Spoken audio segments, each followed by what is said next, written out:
Olá, meus amigos! Estamos novamente aqui gravando o podcast do Grupo NAPS, o NAPS News. E hoje iremos falar de um tema muito relevante, o superendividamento. E para isso, estou na presença de duas feras. Gabriel Parentes, especialista nesse tema específico, ele irá passar para a gente dicas diferenciadas. E doutora Onilde Carvalho, diretora do Grupo NAPS, hoje uma grande jurista dentro do estado da Bahia, a qual levaremos para vocês nos dias de hoje dicas, e lembretes muito importantes. Vou começar aqui com nossos convidados se apresentando e logo entraremos nos temas mais relevantes. Gabriel, com você a palavra, meu amigo. Olá, Sidney. Olá, doutora Onilde. Olá a todos que estão assistindo.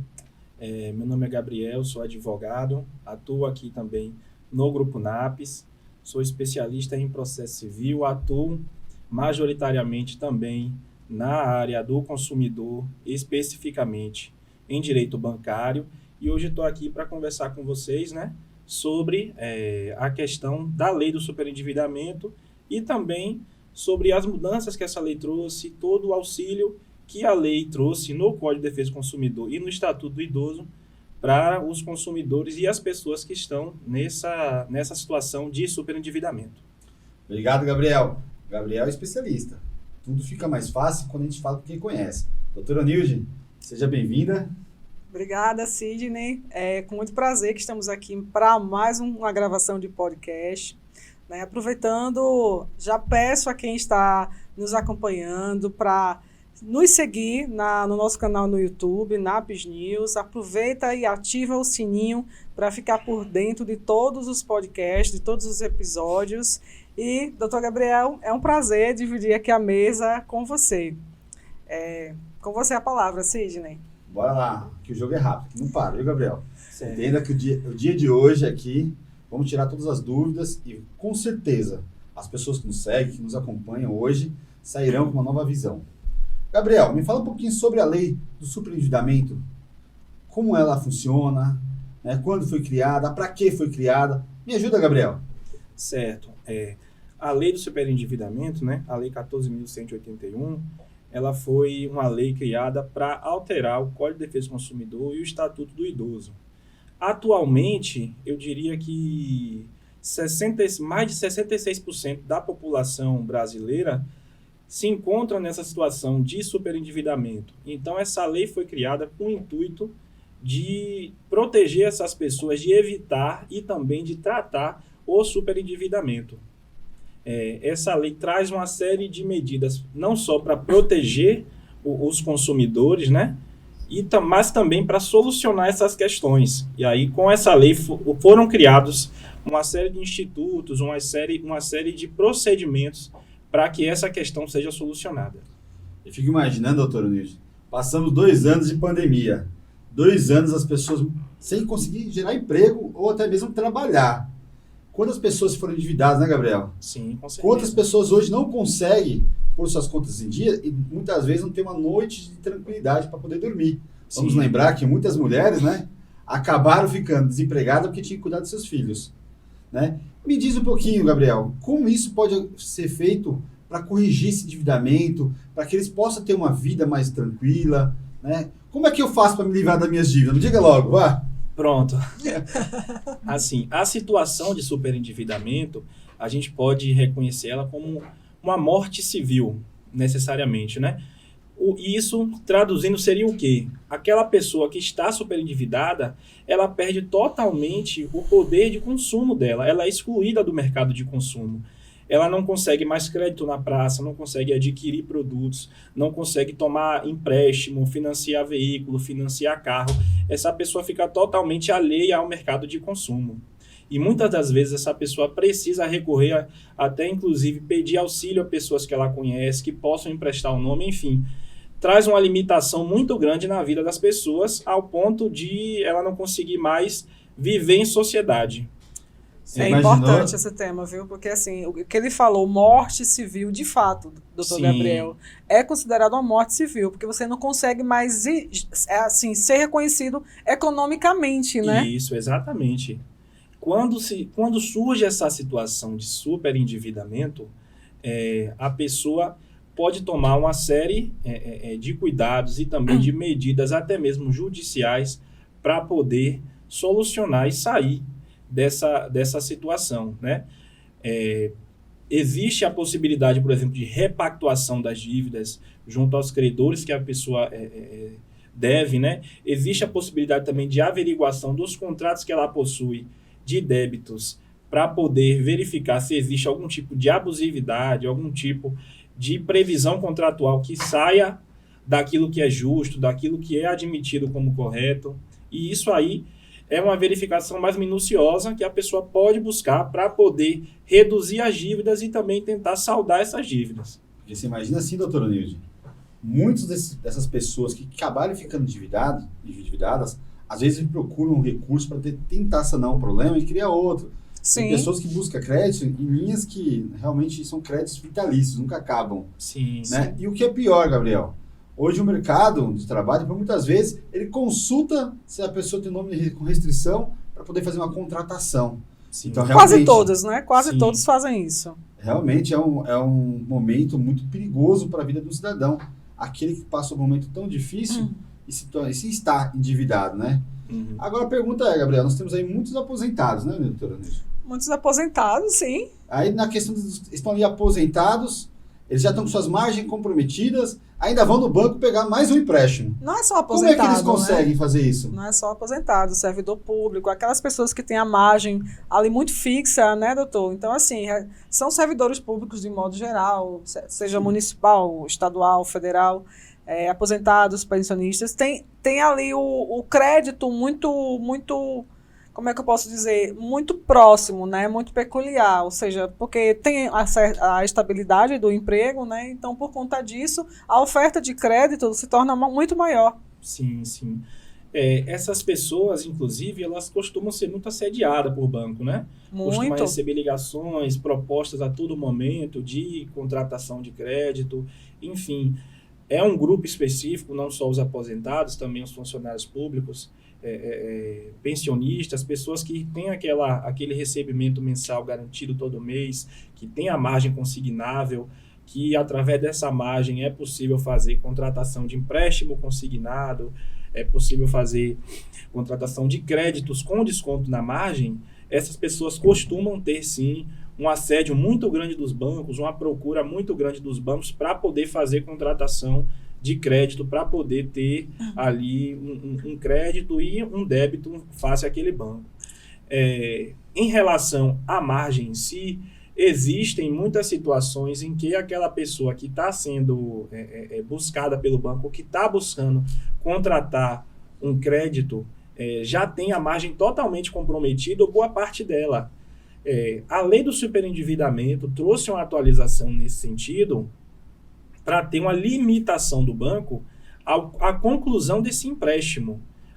Anteriormente a esse empréstimo ser concluído, a esse contrato de crédito ser concluído, tem que haver a averiguação da fonte pagadora dessa pessoa se existe a margem consignável. Caso não exista a margem consignável para ter a conclusão do crédito e efetivamente o pagamento daquele valor mensalmente, aquele contrato ele não pode ser concluído, não pode ocorrer a contratação daquele empréstimo, né? Uma atualização que, ao meu entender, foi muito favorável aos servidores públicos, aos pensionistas, às pessoas que possuem essa margem consignável, porque muitas vezes, em razão do assédio e da necessidade de ter o dinheiro rápido, era contratado de maneira sem nenhum tipo de averiguação, e aí aquela pessoa querendo o dinheiro, precisando, na verdade, né, daquele valor, ficava com a margem, com o seu ganho, com o seu provento, totalmente comprometido. No final do mês não recebia valor sequer, ou se recebia era um valor ínfimo, e aí ela não conseguia sequer pagar as contas mensais, sequer comprar um alimento para a sua família. Gabriel, me tira a dúvida assim, doutora, só aproveitando aqui. Existe um teto de margem que pode ser ali alienada, pode ser comprometida no empréstimo, no financiamento? Existe um parâmetro, é 30%, é 10%, é 20%? Como é que funciona? Olha, a margem consignável, ela tem previsão legislativa. Para os servidores públicos, é 30% da margem, que ela não pode ser comprometida. Tem uma porcentagem também específica para cartão de crédito e a reserva de margem consignável para a contratação do CDC. Essa margem consignável ela é tida como um limite para poder estabelecer o mínimo existencial daquela pessoa, que aquele pagamento, aquele débito que é recorrente no contra-cheque da pessoa não ultrapasse o valor que ela necessita para cuidar de sua família, para cuidar de si mesma, para poder pagar os seus débitos. Isso, né? Exato. Os custos, né, da vida em si, que a gente precisa ter sempre, energia, água, enfim, tudo isso. E que essa dívida vira uma bola de neve, que a pessoa tem que estar sempre contratando mais empréstimos, mais crédito, para poder saldar os créditos antigos. O antigos é pensado dessa maneira, para poder eterno, evitar, né? Isso. Ficou eterno. Assim, a margem consignada, ela difere daquele crédito lá do CDC. Isso. É importante, assim, dividir, né? São situações diferentes, porque assim, aqui dentro do escritório, Gabriel, você está aqui que não me deixa mentir, sim, já tivemos problemas seríssimos com a renda comprometida, né, dos servidores públicos, inclusive a pessoa não tinha nem como subsistir, né? Sim. Não praticamente o salário todo da pessoa, né, estavam ali com consignado, com CDC, tudo comprometido. Costuma acontecer muito, né? Essas situações, principalmente pela realidade do nosso país, pela realidade do ganho das pessoas em geral, o pouco poder de compra que o nosso dinheiro tem, né? Muitas vezes é muito difícil uma pessoa for comprar alguma coisa na vida, que eu digo uma conquista importante, como um carro, como uma casa, que não precisa se valer de um crédito no banco. Muito difícil. Mas a pergunta é assim, o cara está com 30% já comprometido, aí ele vai lá no CDC, doutora, e faz mais um CDC. Aí chega aqui a 50% da sua renda comprometida. Ou até mais. Vou dar um exemplo. Existe alguma ferramenta jurídica para a gente poder, no mínimo, equiparar essa situação? Equilibrar, né?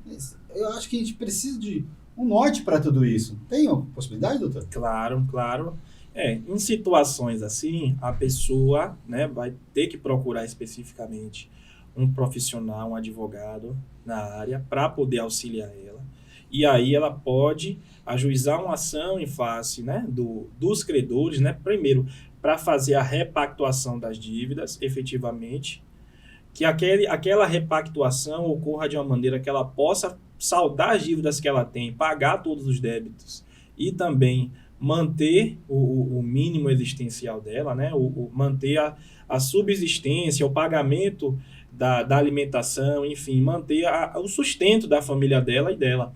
E, juntamente com essa ação de repactuação dos débitos, a limitação das parcelas que são cobradas, né, ao consignável, aproveitando esse ensejo, né, aproveitando essa ação aí também, verificar a existência de abusividades nos contratos, sim, firmados, né, juros muito acima da média de mercado, juros abusivos, né?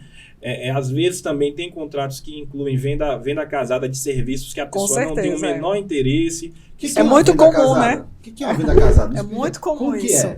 Venda casada, como é que eu posso dizer? Venda casada é quando a pessoa procura um serviço e aquele fornecedor, seja uma financeira, seja um banco, seja até inclusive qualquer outro tipo de fornecedor de serviços, né? De telefonia, enfim, condicione o oferecimento, condicione a contratação daquele serviço, a contratação de um outro serviço. Tipo, seria o quê? Para mim fazer um empréstimo, eu preciso pagar um seguro da minha casa. Isso. Seria semelhante a isso, exatamente.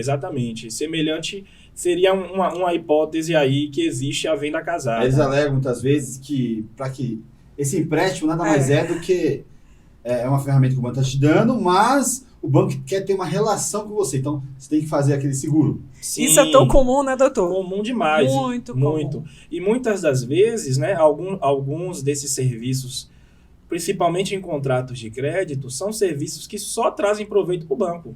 A pessoa mesmo ali contratando, ela não tem o proveito daquilo. Ou às vezes também são tarifas que o banco cobre da pessoa de tarifas de serviços que o banco está fazendo, que já deveria fazer parte do contrato. Não deveria ter uma cobrança além. Entendeu? Muitas vezes isso ocorre nos contratos de crédito. Então, quando a pessoa fazer a repactuação dos débitos, também é uma oportunidade para ter a revisão desses valores que são embutidos, né?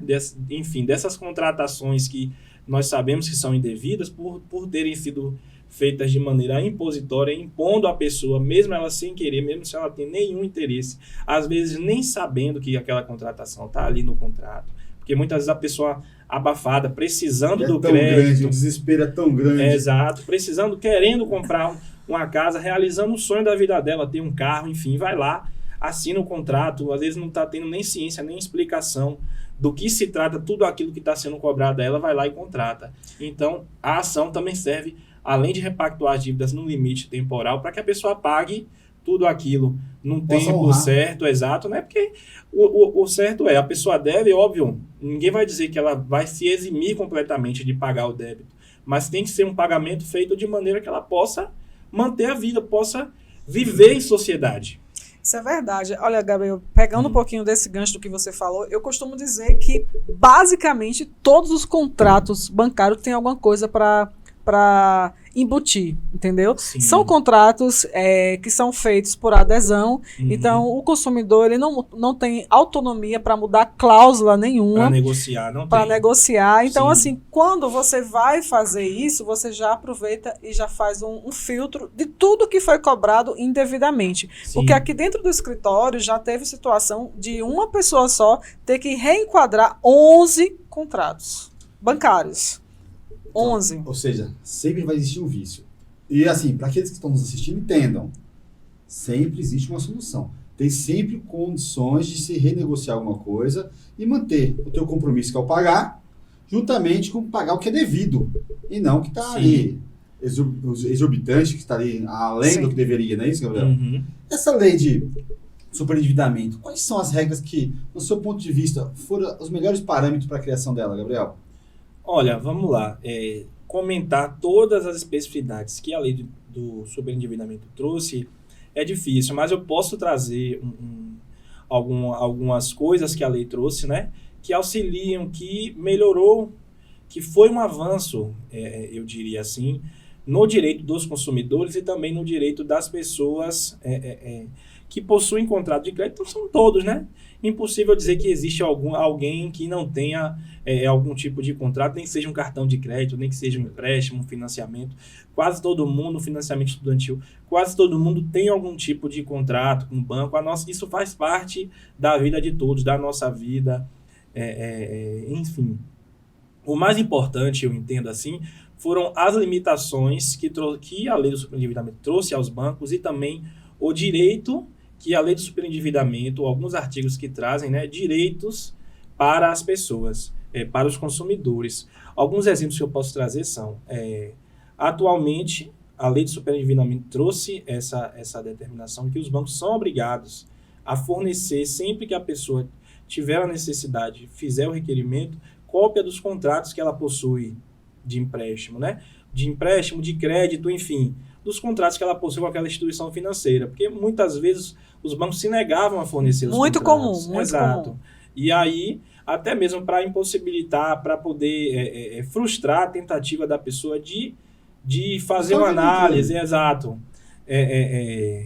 A questão também do assédio, né, dos bancos, essa questão de propagandas, chamadas, com crédito sem consulta, crédito sem consulta SPC e Serasa, não olhamos se é negativado. Quem não está preocupado com o SPC e Serasa, porque o cara muitas vezes é um aposentado no servidor, já tem a linha de crédito ali pré-estabelecida, né? Sim. É um cliente para ele ótimo. Exato. Desconsiderando a fonte. Sim.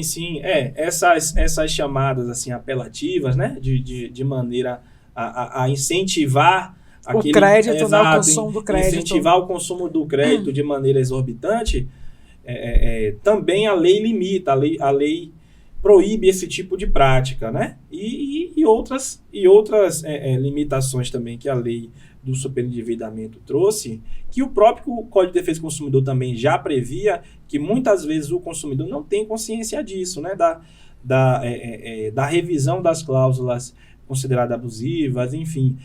Também dá a possibilidade de repactuar esses débitos, né? Que muitas vezes a pessoa achava que por ter aquele débito vivia naquela bola de neve que a gente já trouxe aqui, né? Naquela bola de neve de estar sempre contratando outros empréstimos para pagar aqueles débitos e aí chegar num momento que já não sabe mais o que fazer, já ficar a vida sem crédito, a vida sem nome na praça para poder viver em sociedade. Eu acho que o que mais impactou a população hoje é o seguinte, Gabriel, principalmente é a dívida do cartão de crédito, né? Ah, sim. Rapaz, Gabriel, o que acontece com aquele negócio ali, homem? É um poço sem fim?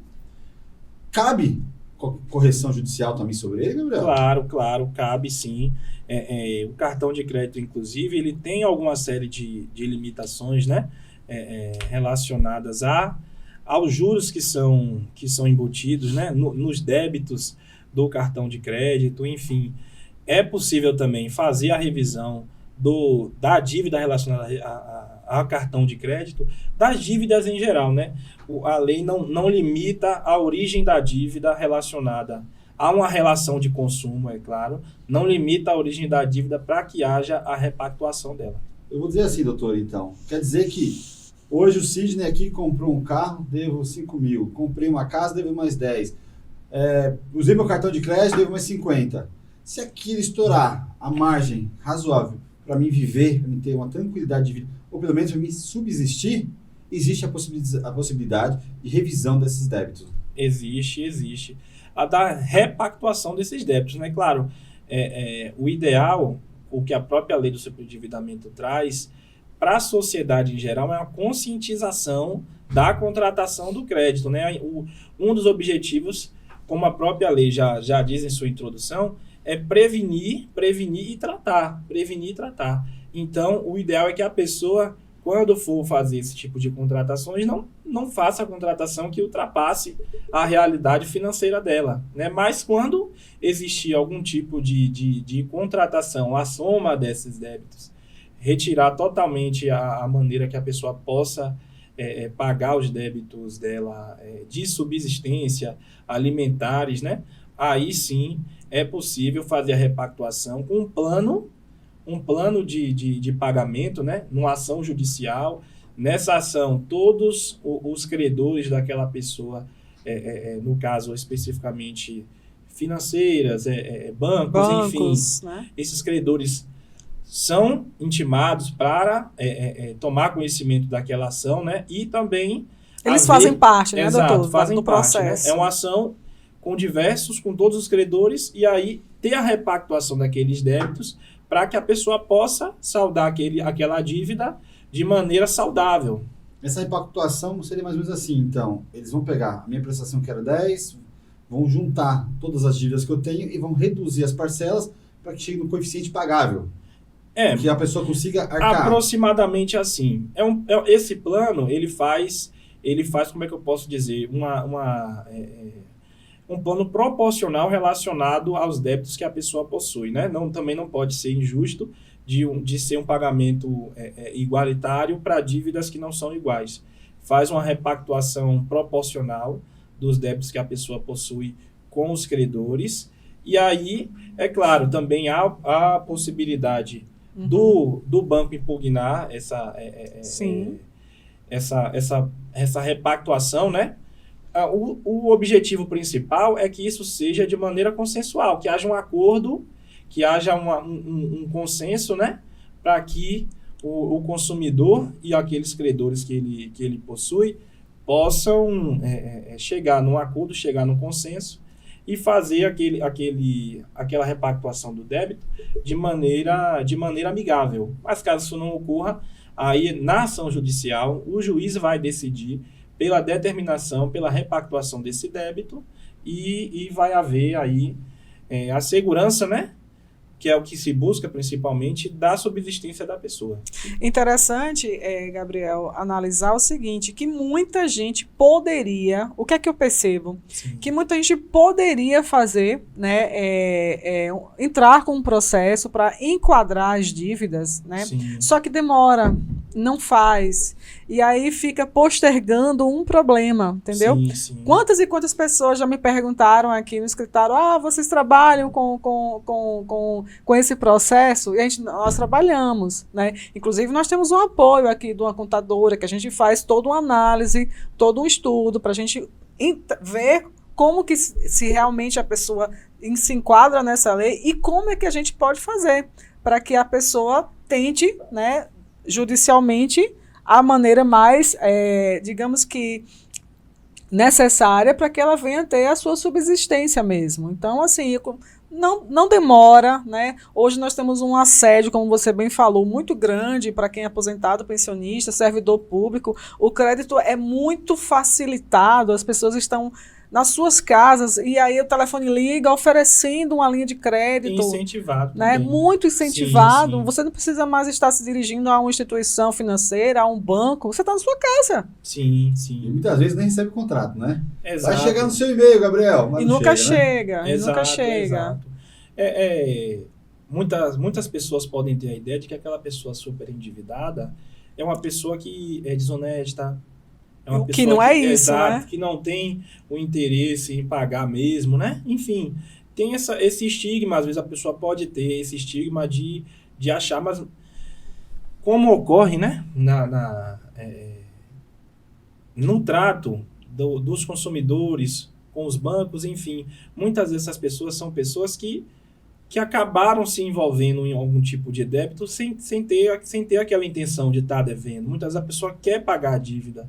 Inclusive, o interesse e a vontade de ter que pagar a dívida é que gera aquela bola de neve, é que gera a contratação infindável de outros débitos. Né? E foi o que Sidney falou no início da conversa, né? Nós tivemos aqui uma situação muito atípica para todos nós, Sim. que foi a pandemia, que a gente vivenciou aí por quase 2 anos. Então, a situação financeira de muita gente mudou radicalmente. Sim, pessoas com certeza. perderam empregos, outros tiveram suas rendas bem reduzidas. Então, Sim. é algo que a gente precisa analisar. E digo mais, não pode se demorar, né? Porque isso termina virando uma bola de neve. Sim, com certeza. A pandemia trouxe, com certeza, para muitas pessoas dívidas, trouxe prejuízos, e aí gerou um aumento desse superendividamento, né? E a importância dessa legislação que vem até concomitante ao advento da pandemia da Covid, né? Traz uma segurança, traz uma esperança para quem vive nessa situação de honrar com aqueles débitos que ela tem, de voltar a ter crédito, de voltar a ter de voltar vida, a consumir, né? a ter uma vida em sociedade, né? A pessoa não ficar escondida, apagada, sem poder consumir nada, sem poder ter acesso a mais nada na vida. Se sentir excluído, né? Exato. A lei do superendividamento traz essa esperança. Até porque, Gabriel, corriqueiramente a gente vê, né? Pessoas acabam se suicidando, se matando, porque não conseguiram honrar.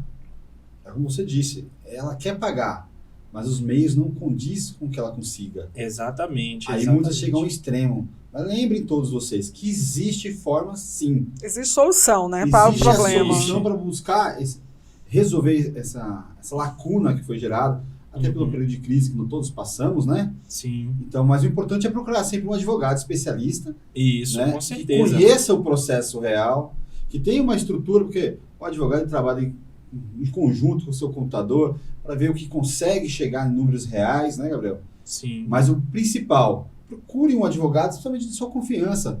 Não dá para se aventurar, né, Gabriel? Com certeza, com certeza. É muito importante que na solução dessa questão a questão seja levada para um advogado que seja especialista na área, que tenha um conhecimento específico na questão, né?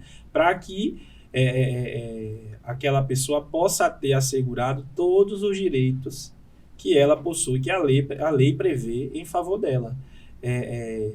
Eu acredito até que, inclusive, muitas pessoas não procuram a solução dessas questões por desconhecimento, por não saber da existência dessa possibilidade de revisar aqueles encargos abusivos, cláusulas, serviços embutidos nos contratos que são efetivamente abusivos, que são indevidos, a possibilidade de repactuar os débitos que ela tem. Muitas vezes as pessoas não solucionam essas questões, ficam vivendo muito tempo limitado. Um pesadelo, né? Exato. Vive um pesadelo. Vivendo dessa maneira por desconhecer essa possibilidade, por não saber que ela pode sim buscar uma solução para isso, que existe uma solução para essa questão, que existe uma esperança, que ela pode solucionar essa dívida e sair desse buraco que ela está.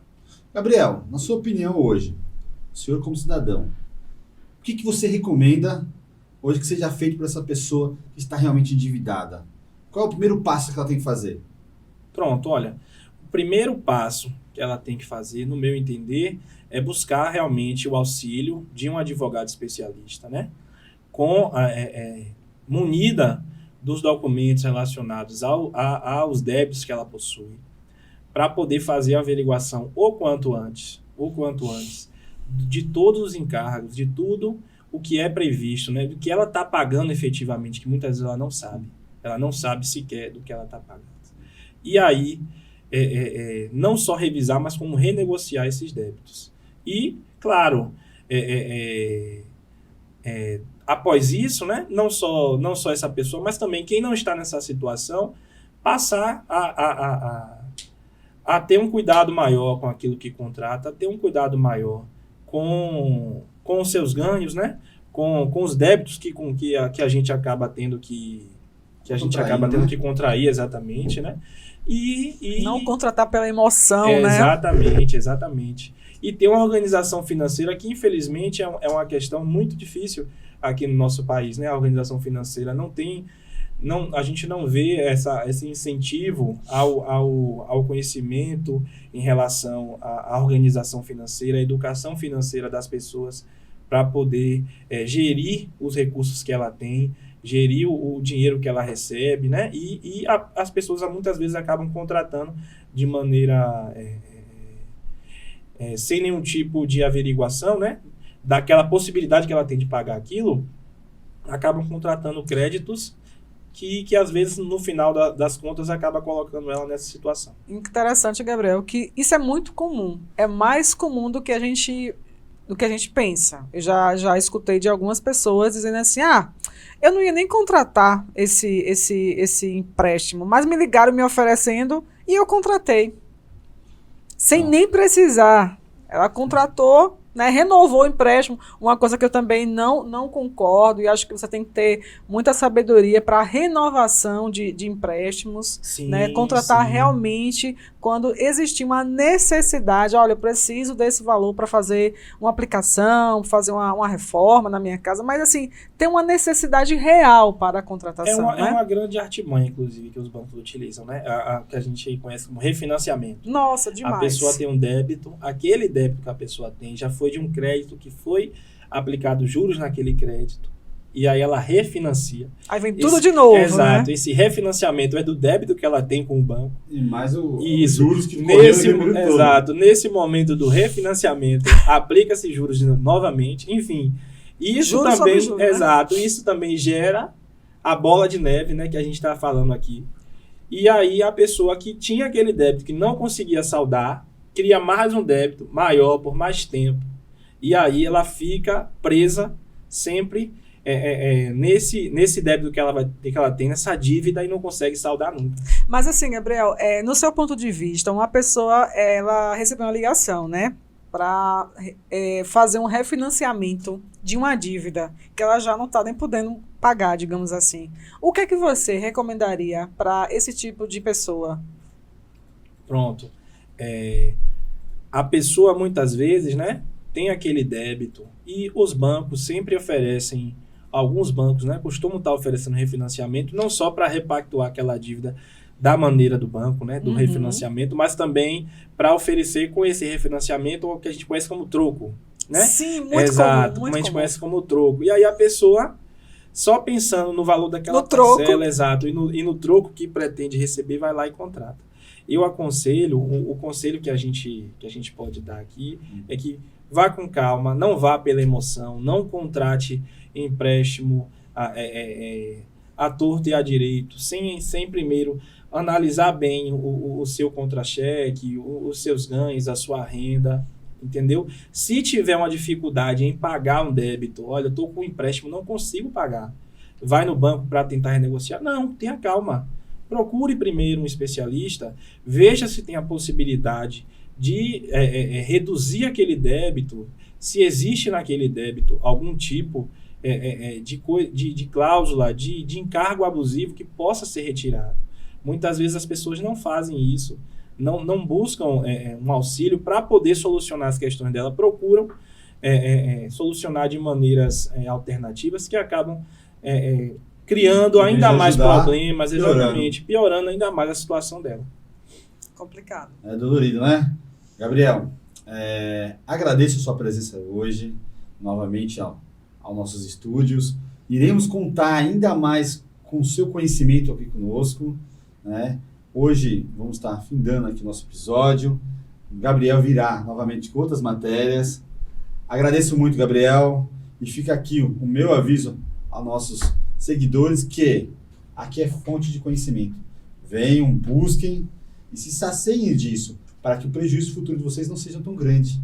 Para isso, estamos sempre à disposição. Vou dar a palavra a Gabriel para se despedir, em seguida a doutora Onilde. Gabriel, é com você, meu amigo. Eu agradeço o convite, agradeço também, né, pela oportunidade de estar aqui falando de um tema tão importante para a nossa sociedade, né, para as pessoas em geral. Também reforço, né, esse convite para quem está assistindo aí, de seguir a página, seguir aqui o canal do Grupo NAPS, do podcast NAPS News, né? E aí, aproveitar essas dicas aqui que a gente trouxe nesse episódio, que eu sei que vai ser de grande valia para quem está assistindo, e um abraço a todos.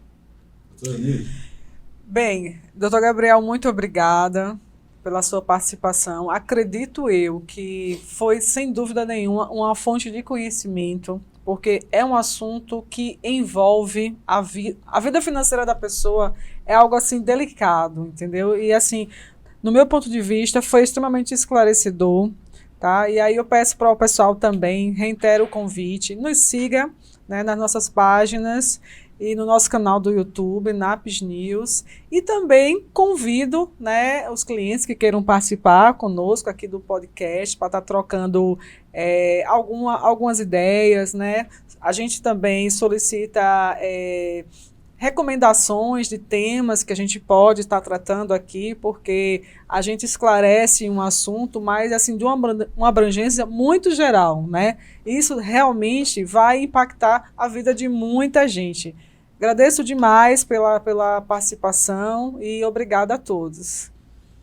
Meus amigos, encerramos por hoje, aguardando os senhores nas nossas páginas e aguardamos também presencialmente no nosso escritório.